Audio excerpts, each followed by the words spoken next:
طبعا أعزائي المشاهدين، نحن متجهين إلى جبال غرداغ.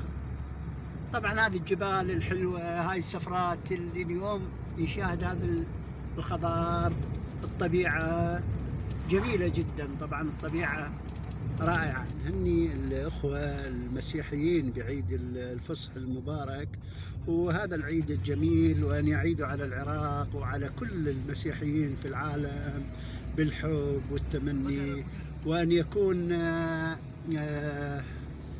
عيد محبة ورجوع إلى بيوتهم في بلدنا العراق. اليوم هذه القرى الجميلة، طبعا هذه قرى جميلة على طريق جبل غرداغ في يوم رأس السنة الجديدة. هاي سفرة جميلة لهذه الجبال الجميلة.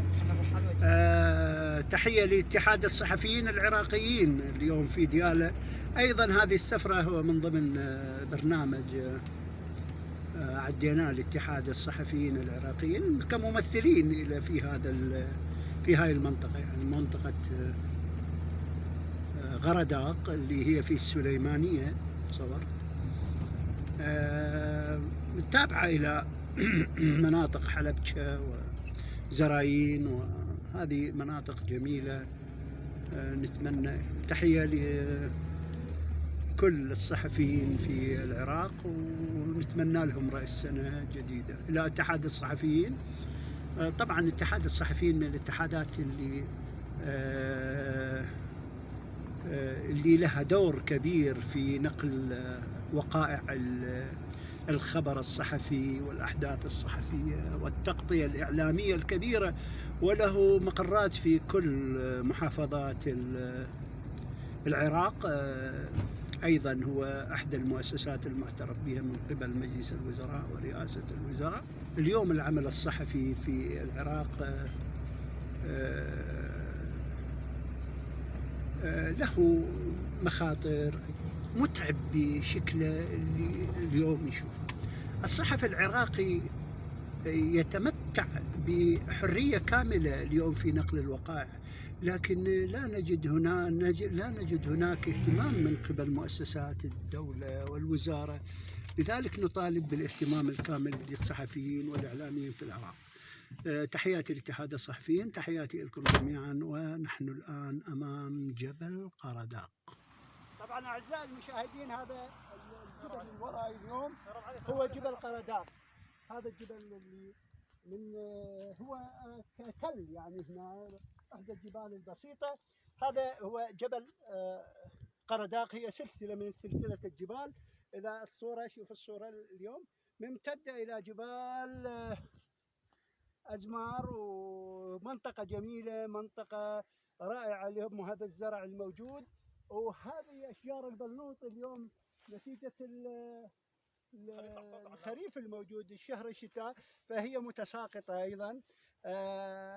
اليوم راح أشوفكم سلسلة جبال غرداغ، راح نصعد على أشجار البلوط إن شاء الله، ونشوف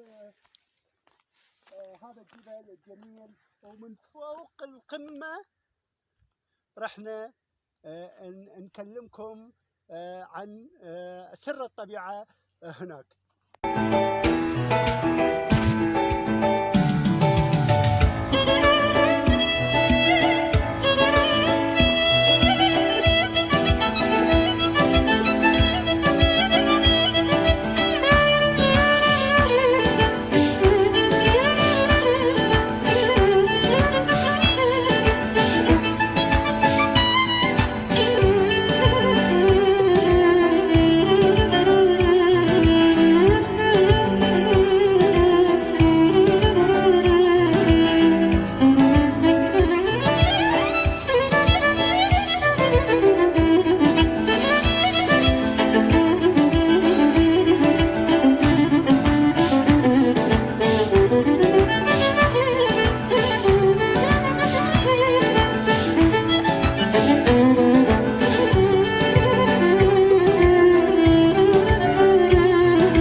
طبعا القمة هو شعرنا بالتعب، يعني يمكن حبة العمر أو ما أدري يعني، لكن احنا اليوم على هذه القمة الجبلية نشاهد من أمامنا في الصورة أستاذ علي، طبعا وياي علي المصور من أروع الشباب طبعا علاوي.